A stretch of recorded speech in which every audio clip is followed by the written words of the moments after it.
স্বামী কিভাবে বশ করবেন বা বাধ্য করবেন এর একটা কুফুরি তাবিজ নিয়ে আজকে আলোচনা করব। তো ভিউয়ার্স, অনেকে আছেন স্বামী স্ত্রীর মধ্যে অনেক অশান্তি, শান্তি নাই বা মিল নাই। এর প্রধান কারণ হচ্ছে পরকীয়া। আমাদের বর্তমানে সমাজে যে ঝামেলাগুলো হয় পরিবারে, এর মধ্যে সবচেয়ে প্রধান কারণ হচ্ছে পরকীয়া। স্বামী অথবা স্ত্রী যে কেউ পরকীয়ার মধ্যে লিপ্ত হলে সেই পরিবারে অনেক অশান্তি হয়। তো ঠিক এই পরকীয়া থেকে মুক্তি পাওয়ার একটা তাবিজ নিয়ে আজকে আলোচনা করব। এটা পরকীয়া থেকে মুক্ত করবে, প্লাস আপনার বাধ্য থাকবে, আপনার কথা শুনবে, আপনার প্রতি মহব্বত করবে। পৃথিবীর বুকে কোনো ব্যক্তির কথাই শুনবে না, শুধু আপনার কথাই শুনবে। আর এটা পরীক্ষিত, 100% পরীক্ষিত। যারা এর পূর্বে এই কাজগুলো করছেন বা ফল পাইছেন তারা জানেন এগুলো কি পরিমাণ কাজ করে। তো ভিউয়ার্স, যারা অ্যাকচুয়ালি বিপদে পড়ে গেছেন যে আপনার স্বামীকে এখন যদি আপনি বাধ্য না করেন তাহলে সে ধ্বংস হয়ে যাচ্ছে বা আপনাদের জীবন ধ্বংস হয়ে যাচ্ছে, সেই ক্ষেত্রে কিন্তু এগুলো করবেন। আপনি যদি খারাপ নিয়তে কোনো মানুষকে করেন তাহলে কিন্তু এটা অন্যরকম হয়ে যায়। তো তাই আমি অনুরোধ করবো যে খারাপ নিয়তে করবেন না।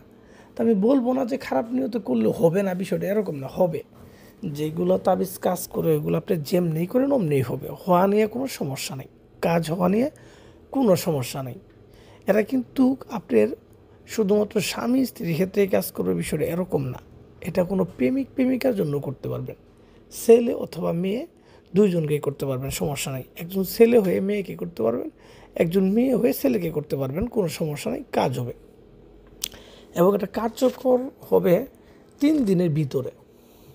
3 দিনের মধ্যেই আপনার কাজ হয়ে যাবে। এটা খুবই গুরুত্বপূর্ণ একটা তাবিজ।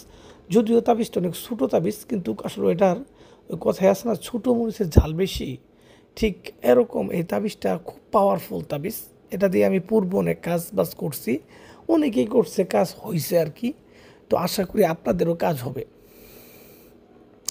অনেক সময় অনেক মেয়েরা আছেন বা ছেলেরা আছেন যেগুলা স্বামী স্ত্রী তাবিজ করার জন্য অনেক কবিরাজের পিছিয়ে ঘুরছেন, অনেক টাকা পয়সা খরচ করছেন। এক পর্যায়ে এখন আর বিশ্বাস এক প্রকার উঠেই গেছে ধরতে গেলে, এখন আর বিশ্বাস হয় না। কারণ যেখানেই যান সবাই বলে এই সমস্যা, ওই সমস্যা, জিন সমস্যা, শরীর বন্ধ, মুখ বন্ধ। তো এখন আর এগুলোর প্রতি হয়তো মন উঠে গেছে। তো আমি তাদের বলবো যে আপনি অযথাই এগুলা ঘোরাঘুরি না করে, কবিরাজের পিছিয়ে না ঘুরে আপনি নিজেই তাবিজটা করেন, তো দেখি কাজ হয় কি না। অবশ্যই হবে, কিন্তু কিভাবে হবে আমি যেইভাবে বলবো আপনাকে ওইভাবে করতে হবে। আপনি যদি নিজে নিজে পণ্ডিতি করেন বা নিজে নিজে পণ্ডিতি করে যদি নিজের মন মতো করেন তাহলে হবে না। কারণ এগুলো হচ্ছে তাবিজ কবজ ভাই, এগুলো একটা নিয়ম আছে, নিয়মের বাইরে এগুলো হবে না। তো যাই হোক, কথা বেশি বাড়াই ফেললাম। কাজটা কিভাবে করবেন তাবিজটা এটা আমি আপনাদের বিস্তারিত বলি। আপনারা যারা করতে চান তারা মনোযোগ সহকারে আমার কথাগুলো শুনেন।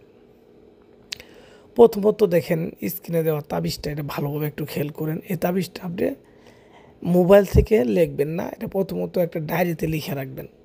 ডায়েরিতে লিখে রাখবেন, রাখার পরে যে কোনো একটা শনি অথবা মঙ্গলবারের দিন রাতের 8টার পরে নিজের ঘরে বসেই পশ্চিম দিক মুখ করে জাই নামাজ বিছায়া আপনি বসবেন।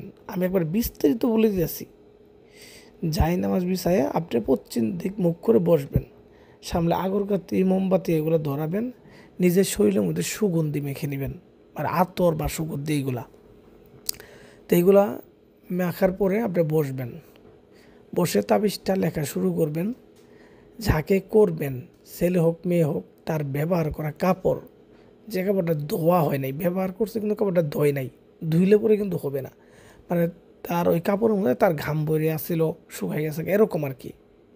তো এরকম কাপড়ের 2 টুকরা কাপড় নেবেন, একটা পরিমাণ 2 টুকরা কাপড় নিয়ে, হ্যাঁ, এই কাপড়ের উপরে এই 2টা তাবিজ লিখবেন। আমি যেভাবে লিখছি আপনি সেম টু সেম একইভাবে 2টা তাবিজ লিখবেন।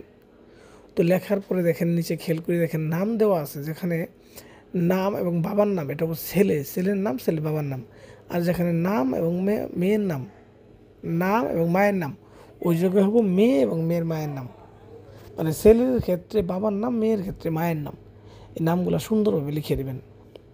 রেখে তাবিজটাকে সুন্দর করে ভিতরে আতর দিবেন, আগরবাতির ধোয়া দিবেন, হ্যাঁ এগুলো মাখিয়ে দিবেন, ঠিক আছে। দেওয়ার পরে তাবিজ দুটাকে সুন্দর করে বলটাবেন। বলটানোর পরে এই তাবিজ দুটাকে আপনি, হ্যাঁ ওই লাল কাপড় দিয়ে পেঁচায়ে, লাল কাপড়, নতুন লাল কাপড় দিয়ে পেঁচায়ে পেঁচায়ে আপনি এটাকে ডালিম গাছের ডালে, হ্যাঁ ডালিম গাছের ডালের মধ্যে বাঁধে দিবেন। দুইটা তাবিজি ডালিম গাছে দুইটা ডালে বাঁধে দিবেন। বাঁধে দেওয়ার পর দেখবেন এই তাবিজ যখন এই বাতাসে নাড়াচাড়া করবে, দেখবেন সেই লোক যেখানে থাকুক আপনার কাছে আসার জন্য মানে পাগল হয়ে যাবে, উত্তেজনা হয়ে যাবে এক প্রকার। তো আশা করি আমি বুঝাইতে পারছি। আর যারা বুঝেন নাই, হ্যাঁ তা কোন জায়গায় বুঝেন নাই, কোন জায়গায় সমস্যা হলে আপনি আমাকে মেসেজ দেন, কমেন্ট করেন বা ফোন দেন, আমি আপনাকে সুন্দর করে বুঝাই দেবো। তারপরও বলবো যে আপনি নিজেরাই করেন এটা।